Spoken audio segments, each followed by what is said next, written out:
Foundation for how we fight together. H.R. McMaster has always known exactly how he wanted to spend his life. Well, I wanted to serve in our Army ever since I can remember. I mean, my first memories are almost, playing Army and wanting to serve in the Army. His first tour of combat came early in his career as a young captain and commander in the First Gulf War. Significantly outnumbered, McMaster's tanks delivered a devastating blow to Iraqi forces. He was awarded the Silver Star for valor. What we were able to accomplish in battle in the desert in 1991 was exactly what we expected to accomplish. There had been all these predictions about high casualties and how tough it was going to be to fight the Iraqi Republican Guard. But I think a lot of those didn't take into account the intangible advantages we had.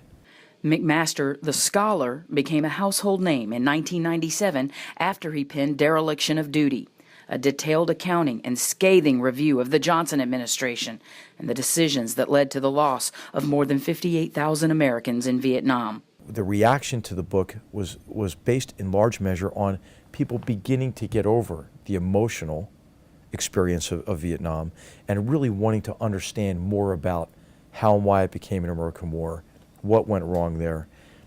And the timing was right because I could base the analysis in evidence and footnote it all and use documents from the time. And then quite a few of the veterans who had dealt with the frustrations of and the challenges, the difficult circumstances of serving in Vietnam under very difficult conditions, they were seeking answers to these questions as well. And so there was no political really agenda. And the book was hailed by both sides of the political aisle, but it was widely speculated his blunt assessment cost him professionally, with untimely promotions. Yeah, I don't think that's the case at all. There's this idea that in the military, different points of view aren't accepted, and military leaders really want conformity within their organizations. But I think exactly the opposite is the case. I mean, across my career, I've always found senior officers very receptive to the perspectives of subordinates. And the key thing is you offer your points of view respectfully, and then you always try to offer a solution to any problem that you're identifying as a leader. In this area, you can see it's very dense urban terrain. Still not content to write about military history, McMaster spent the past decade orchestrating a new plan of action. First as part of an elite group of advisors at U.S. Central Command, where both conflicts were managed. Later, implementing a counterinsurgency strategy in Iraq that turned the tide of war in favor of the coalition. It's not like we discovered the Rosetta Stone, of counterinsurgency. This is what's really important, I think, an important lesson. People want to try to find simple solutions to the problem of war and warfare.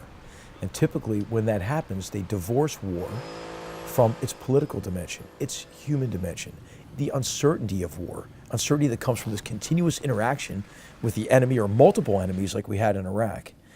And so what we did is we tried to understand the problem in its full complexity as best as we could. Major General McMaster's 20-plus years of military experience culminates here at the Maneuver Center of Excellence, where he shares his lessons in combat and history he helped shape as part of a generation of soldiers who will be remembered for their service during this unprecedented time of war. For WLTZ First News, I'm Robbie Watson.